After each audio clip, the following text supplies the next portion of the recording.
কমিশনে বেঁধে দেওয়া সময়সীমা পার, এখনো তৃণমূল বিধায়ক মনিরুল ইসলামের বিরুদ্ধে কোনো এফআইআর করেননি জেলা শাসক। 14 জানুয়ারি ফারাক্কার বিডিও অফিসের তাণ্ডবের ঘটনায় এফআইআর করার নির্দেশ দেয় কমিশন, আর এবার মনিরুল ইসলামের বিরুদ্ধে তদন্তের নির্দেশ জেলা শাসকের।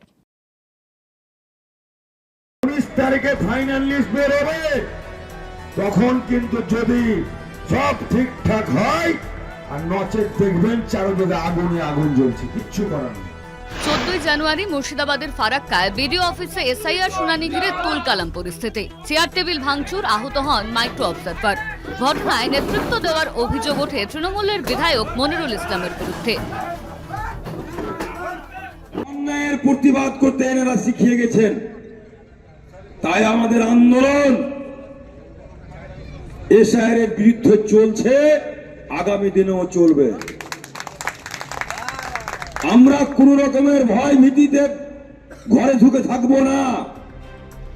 বৃহস্পতিবার তৃণমূল বিধায়কের বিরুদ্ধে এফআইআর করার নির্দেশ দেয় নির্বাচন কমিশন। বৃহস্পতিবার বিকেল 5টার পর সেই সময়সীমা পার। মনিরুলের বিরুদ্ধে আর কবে পদক্ষেপ, প্রশ্ন করে বিজেপি। আমি মনে করি যে যেখানে মুখ্যমন্ত্রী স্বয়ং এই সমস্ত কাজে বাধা সৃষ্টি করছে, সেখানে ডিএম তো একটা শিখণ্ডী মাত্র। সেই জন্য আমি মনে করি যে সমস্ত কিছু করাচ্ছে মুখ্যমন্ত্রী।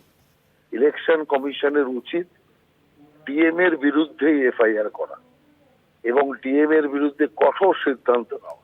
এখানে কি ঠিক অপরাধ সংগঠিত হয়েছে সেটা তো আগে নির্ণয় করতে হবে। ইলেকশন কমিশন তারা হুকুম করেই খালাস, হচ্ছে ভোটার লিস্ট সংশোধন, তার জন্য এফআইআর, তার জন্য আত্মহত্যা, তার জন্য সুইসাইড, সবকিছু হচ্ছে।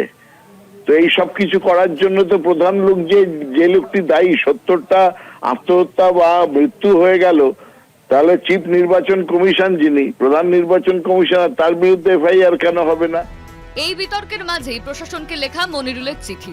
চিঠিতে মনিরুল লিখেছেন, নির্বাচন কমিশনকে আক্রমণ করে তিনি কোনো কথা বলেননি, নির্বাচন প্রক্রিয়াকে প্রভাবিত করবে এমন কোনো কাজও করেননি তিনি। মনিরুল ইসলামের বিরুদ্ধে পদক্ষেপ করতে জঙ্গিপুরের এসডিওকে নির্দেশ দিয়েছেন মুর্শিদাবাদের জেলা শাসক।